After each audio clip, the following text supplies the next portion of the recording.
para pemirsa Suyanto.id, ketemu lagi. Mudah-mudahan Anda semua selalu sehat walafiat.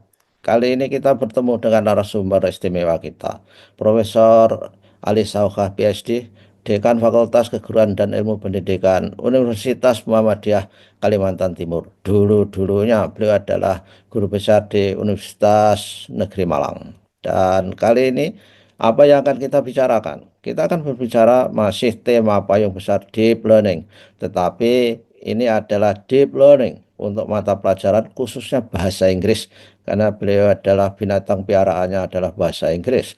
Dan jangan lupa klik subscribe jika Anda memandang bahwa video ini bermanfaat buat Anda, terutama guru-guru bahasa Inggris dan juga siswa-siswa bahasa Inggris dan juga dosen bahasa Inggris, apa saja yang pakai ending bahasa Inggris. Nah, kalau saja video ini sampai ke gadget Anda, ini pertanda kerja kreatif Mas Heri Teguh Wiono. Beliau adalah guru di SMP Negeri 2 Karanganyar di Kabupaten Ngawi. Kita sapa dulu narasumber kita. Assalamualaikum warahmatullahi wabarakatuh, Pak Rof Ali. Waalaikumsalam warahmatullahi wabarakatuh, Pak Yanto. Baik-baik ya, Insya segar Allah. di pagi hari. Ya, ini kita spontanitas karena rencananya tidak bikin jadi bikin. Ini memanfaatkan kesempatan yang baik. Insya Allah. Gimana di planning yang untuk bahasa Inggris kelanjutan episode kemarin, Bali?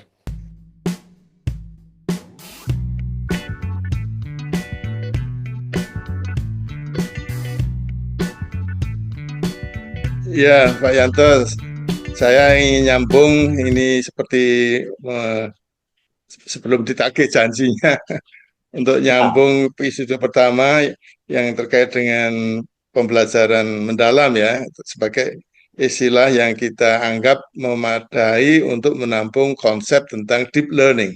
ya. Ya, jadi saya ingin menyambung isu tentang apa, kalau mau mudah menangkap deep learning itu seperti apa, itu bisa aja dikontraskan ya dengan surface learning. Ya. Oke. Dikontraskan itu tidak berarti yang satu yes, yang satu no begitu, tapi bahwa itu adalah sesuatu yang bisa dibanding-bandingkan sehingga lebih paham tentang apa sebetulnya mengeterapkan deep learning dalam pembelajaran bahasa Inggris. Atau itu Ada kontinum bergradasi Pak Ali, antara betul, iya, surface learning betul, ke menuju ke deep learning. Itu kan betul. gradasinya. Ya, oke. Gimana? Tapi saya ingin menyoroti masa lalu ya, dalam artian karena saya termasuk ikut mengamati pergantian kurikulum, pergantian pendekatan yang kemudian dipraktekkan oleh para guru bahasa Inggris itu yang kira-kira tidak sampai pada deep learning ya. Jadi tidak sampai masuk ke dalam gitu ya. Ya, ya. Masih di permukaan gitu ya. Ibarat nyebur gitu ya, baru di permukaan saja tapi belum tahu di dalamnya itu seperti apa. Belum belum memasuki di dalam sehingga sebetulnya itu memang masih ada harapan itu. Ada Oke. tiga apa tiga masa di mana deep learning itu tidak dilakukan hanya karena merasa itu eh, di level yang seperti itu sudah cukup, yaitu di level permukaan saja, di level surface learning. Yang Tapi Pak Ali, pertama ini masa tapi kan begitu pun sebetulnya deep learning itu juga memerlukan surface learning. Surface learning. betul. Misalnya dalam bahasa Inggris meskipun empasisnya adalah pada komunikasi, tapi kan mereka harus bisa menghafal bentuk-bentuk verb yang berubah. Bukan nggak begitu, Pak Ali? Ya, ya, ya saya betul itu. Jadi hafalan-hafalan itu ada saja. Tentu kalau tanpa mengingat, tapi memang bagaimana misalnya katakanlah menghafal kosakata, menghafal tata bahasa, tapi caranya beda-beda gitu. Jadi Oke. ada istilahnya itu kan level pada tataran pengetahuan. Nah, pengetahuan itu pengetahuan yang sifatnya itu istilahnya itu eksplisit ya. Eksplisit itu bisa menjelaskan ini Mhm. kata sifat, kata benda, kata keterangan, ini past tense, present tense. Apakah hanya sampai di situ? Bisa juga mereka menguasai konsep tentang itu, bukan bukan bukan mampu menjelaskan, tapi mampu menggunakannya dalam bentuk komunikasi. Nah, Hmm. saya ingin meneruskan tadi Pak Yanto. Dulu pada waktu upaya kurikulum bahasa Inggris itu sampai pada communicative language teaching ya, CLT ya, Ya. communicative language teaching, pengajaran bahasa yang tujuan akhirnya itu mereka mahasiswa peserta didik bisa berkomunikasi. Itu hanya sampai level pada pemahaman tata kalimat saja Pak Yanto. Jadi katakanlah Oke. misalnya grammar itu ya sudah, bahkan bahkan pada service yang tidak begitu meyakinkan karena menjelaskan grammar dalam bahasa Indonesia. Oke. Kemudian ya disuruh mengidentifikasi ini pasif atau aktif. Kalau pasif itu apa tanda-tandanya? Itu kan pengetahuan, berhenti di pengetahuan saja. Padahal sebetulnya sudah lama ya, tahun 80-an itu sudah kurikulum 84 kalau tidak salah itu komunikatif. Tapi belum sampai pada mendekatkan antara pengetahuan mereka dengan dunia nyata. Hmm. Nah, sebetulnya kalau dulu itu misalnya dunia nyatanya pengetahuan tentang tata bahasa itu di, dicapai dengan mengarahkan pada para peserta didik menggunakan pengetahuan mereka tentang tata bahasa untuk berkomunikasi secara nyata, itu sudah deep learning. Ya. Nah, kemudian yang kedua Pak Yanto, ini sejarah sejarah tercatat ini, Hmm. yaitu pada waktu kurikulum 94 ya kalau tidak salah, yang kemudian menggunakan topik-topik Pak Yanto. Ya. Hmm. Nah, topik-topik itu dikira sebagai tujuan pembelajaran. Ya. Pada topik itu adalah konteks. Jadi Hmm. bahkan yang ekstrim itu Pak Yanto, Hmm. itu penjelasan tentang topik, tentang banking, itu dalam bahasa Indonesia. Ini kan seperti mata pelajaran banking gitu. Padahal sebetulnya dalam berkomunikasi menggunakan bahasa, khususnya bahasa Inggris, tentu Ya. kalau bahasa Inggris di Indonesia sebagai bahasa asing itu mestinya berkomunikasinya dengan orang yang tidak bisa menggunakan bahasa lain kecuali harus menggunakan bahasa yang sama gitu ya, itu bahasa Inggris misalnya. Itu mestinya itu konteks itu dalam bicara tentang pasar, market ya. Di market itu ada apanya. Itu bukan kemudian pengetahuan tentang market saja. Ya. Ya. Betul. Ya, itu yang kedua Pak Yanto, itu kurikulum tahun 94 itu malpractice lah kalau saya menggunakan istilahnya itu, yang hanya berhenti pada service learning saja. Nah, tentu sebetulnya itu kan topik sebagai konteks itu kan hanya sarana saja untuk sampai kepada bagaimana kemudian mereka bisa berkomunikasi, bisa berkomunikasi itu kalau definisi bahasa kan ada 4 keterampilan itu yang sederhana ya. Sekarang ada masuk wilayah literacy, tapi itu nanti dibicarakan di tempat lain ya. Hmm. Jadi ini termasuk yang hanya berhenti di service learning. Ya. Nah, bahkan belum masuk service learning kalau kemudian menjelaskan kontennya, menjelaskan topiknya itu dalam bahasa Indonesia. Hmm. Apalagi kemudian pertanyaannya bahasa Indonesia. Hmm. Ya terakhir yang ingin saya sampaikan yaitu pada waktu kemudian kurikulum bahasa Inggris itu berbasis text type ya, jenis teks yang kemudian Ya. sangat populer dengan menggunakan istilah genre based approach to English teaching. Genre based ya. Genre tulisannya genre ya, genre. Seperti kalau Oh. musik kan ada genre-genre gitu. Oh, genre itu bacanya apa?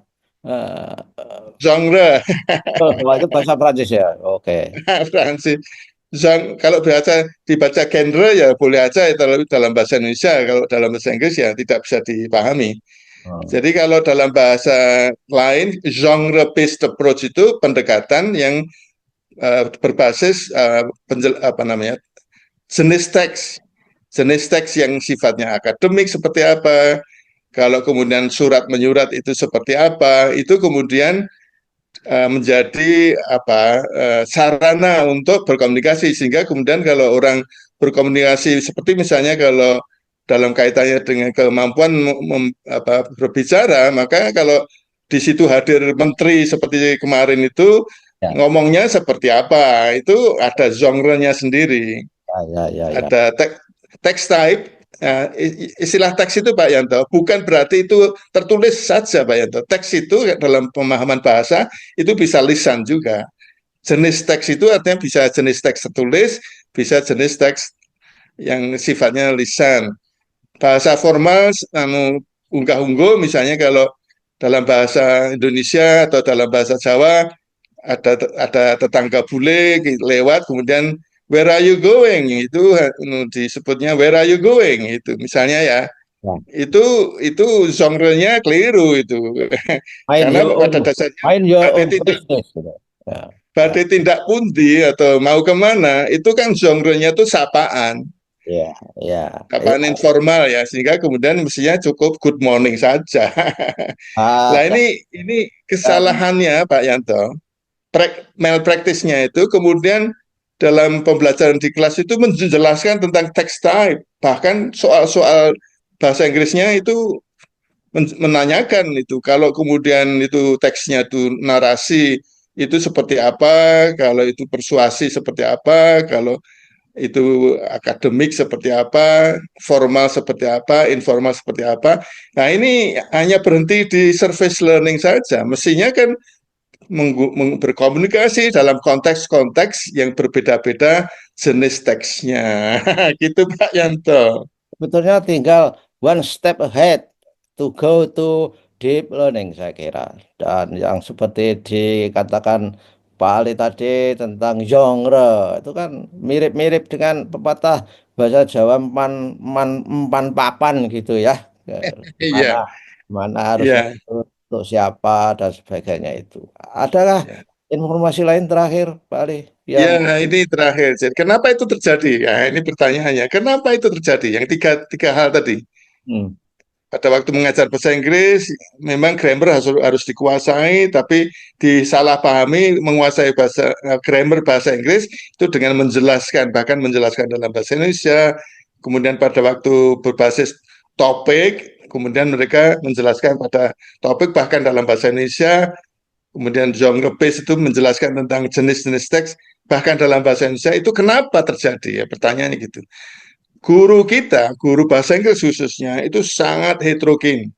hmm, Salah satu persyaratan menjadi guru bahasa Inggris adalah mereka bisa menjadi role model, menjadi apa istilahnya role model itu apa itu? ya Eh, apa untuk contoh lah panutan. untuk contoh, kalau kalau ngomong yang bagus itu seperti apa? Kalau menjadi pembaca yang bagus, dia kemudian guru mengomentari teks, kemudian teksnya itu isinya seperti apa, itu menjadi modal. Hmm. Sehingga kemudian dasar yang paling penting dalam sosok guru bahasa Inggris profesional adalah kemampuan berkomunikasi menggunakan bahasa Inggris. Bukan pengetahuannya saja. Oh, Pengetahuan mungkin penting, tetapi tidak selesai dengan pengetahuan saja. ya. Bagaimana kemudian para guru bahasa Inggris itu punya pengalaman menggunakan bahasa Inggris untuk berkomunikasi. Kalau dalam konteks EFL, English as a Foreign Language, berkomunikasinya juga bukan dengan sejawat saja, tapi berkomunikasi dengan sebentar Pak Yanto, kok Oke. tersentuh ini tadi, Ya, hilang. oke. Berkomunikasi Oke. dengan orang yang memang tidak bisa menggunakan bahasa lain, tidak bisa menggunakan bahasa Indonesia, bisanya hanya bahasa Inggris. Foreigners gitu ya istilahnya. Nah, Apa asumsi. bukan foreigners ya, foreigners itu orang asing ya. Orang yang memang berbahasa selain bahasa Inggris tidak bisa kata masing-masing tidak bisa menggunakan bahasa yang sama. Nah, Nah, ini harus menjadi modal guru bahasa Inggris itu harus pernah berkomunikasi dalam konteks bahasa Inggris sebagai bahasa asing. Nah, ini pembelajaran seperti ini pada waktu pada waktu mereka berada di bangku kuliah, Hmm. masih kuliah untuk menghasilkan untuk memperoleh kompetensi sebagai guru bahasa Inggris mungkin belum belum cukup. Ya, Jadi jadi kalau kemudian ada pelatihan Pak Yanto, itu termasuk untuk bahasa Inggris penting sekali. Kemampuan bahasa Inggris itu penting sekali. ya, Jadi ya, mas, kalau misalnya pengetahuan tentang deep learning, bagaimana melaksanakannya itu mereka mahir, tapi kemampuan bahasa Inggris mereka itu masih sangat rendah, itu tidak mungkin bisa melaksanakan konsep-konsep deep learning dalam mata pelajaran bahasa Inggris. Itu yang ingin saya tekankan berkali-kali Pak Yanto, ingin. ya, ya, ya, ya. Jadi memang kita di dalam mata pelajaran deep learning itu kan tidak hanya berjualan teori deep learning, tapi materinya yang akan di deep learning kan itu harus dikuasai oleh guru saya kira.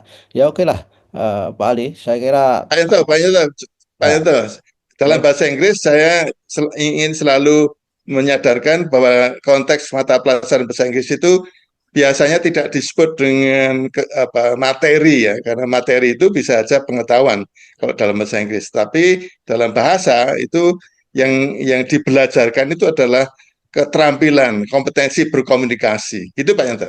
ya oke. Bahkan itu terukur baik dari surface learning menuju ke deep learning. Mudah-mudahan para guru bahasa Inggris mengikuti kita sehingga terupdate apa yang selama ini dilakukan untuk memiliki siswa-siswa yang belajar bahasa Inggris dengan penuh kesadaran, dengan penuh makna, dengan penuh arti bagi mereka dan juga dengan bermartabat tanpa bullying, yaitu dengan memuliakan para siswa. Terima kasih Pak Ali, sampai ketemu minggu yang akan datang. Assalamualaikum warahmatullahi wabarakatuh. Waalaikumsalam warahmatullahi wabarakatuh.